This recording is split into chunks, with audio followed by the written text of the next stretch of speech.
当机，往台。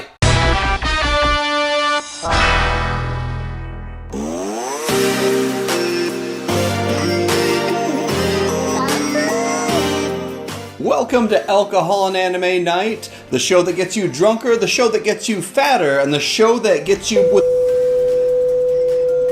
Welcome back, everyone. My name's Scott, and tonight we review one of the 38 anime the Chinese Ministry of Culture banned.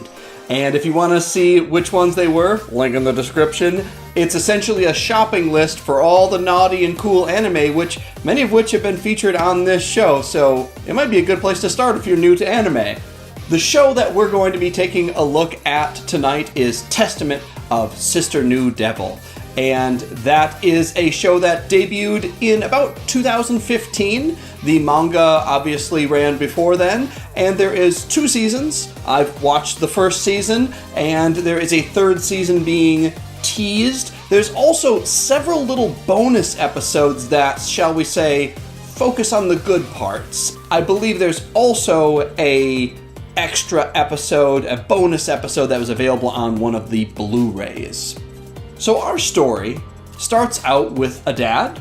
He's telling his son Basara that he has gotten remarried and he should look forward to 2 cute new sisters that he's going to be getting, who turn out to be just 2 devil girls that basically catfish them into living in their house. And then the dad just leaves, and he's like, no, I totally knew about this the whole time.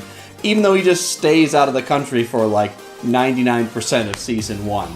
Now, I was excited to get a hard copy of this because sometimes it's a little... let's just say it's a little dangerous sometimes trying to find this stuff online. So I was excited to get my hard copy. And when I did, I found out, unfortunately, that it was edited, very likely a bootleg, and probably something that's from some back alley deal. Psst. Hey man, want some anime? Now, the proper unedited version will have your temperature running and blood coming out of your nose properly as intended. Speaking of blood, they also censor any of the gore, so not only are they against bobas, but they're against terrifying gore as well, so I guess that makes sense at least. Now, speaking of blood, tonight we have Austin's Blood Orange Cider. And this is excellent. I really recommend this one. It just came available here recently, and I absolutely recommend it, so give this a go at your local market. Where were we? Boobas, censoring, CCP, right. Back into the show. So, I did watch the unedited version for you.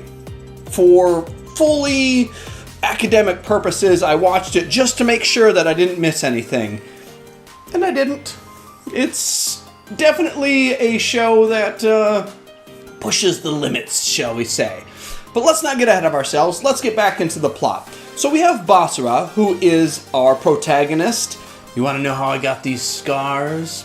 Well, they never tell you, because for whatever reason, he's got these scars on his face and we never actually find out why.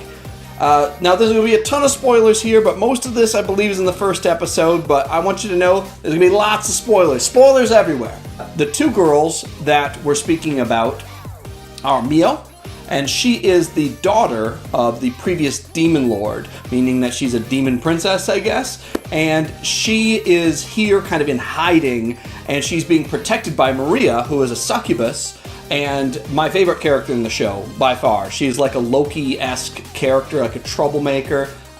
Every time she's on screen, it's funny. She's making cracking jokes, and she's a total pervert, and it's very funny. So her character is great. Her character carries the show, in my opinion. But they're in hiding, so Maria's kind of protecting Mio, and they're trying to kind of hide out and in this world of the demons and the heroes. Heroes and demons, you might have already guessed, don't get along well together. So immediately there's a bit of tension, and they find out that he's a hero, and there's going to be some tension in the air. But now the heroes are also undercover as well, and Basara was actually expelled from his village due to this insane power he had that actually hurt a bunch of people. I think it killed a bunch of people. So him and his dad just left. They just went on to the human world. Now there's also a fourth character that plays in pretty heavily. That fourth character is Yuki, and she is a fellow member of that hero clan, a friend of Basara's from the past. She is kind of a very typical blue-haired Rei Ayanami kind of feel to her, but she is very much into him, and they are, since they were childhood friends, they are quite close. Now, here's where the plot gets a bit interesting. The Mio character and the Maria character and Basara discover that if they enter into this kind of master-servant pact, they can gain a bit more power. Well, Maria probably intentionally messes up the spell and basically makes it so that way they're kind of linked together and they can kind of tell where each other are and feel each other's feelings, that kind of thing. But it also means they kind of combine power and they get more powerful together, which is cool. But to gain even more power, they have to get even more close, if you get where this is going. So you kind of see where all this is going.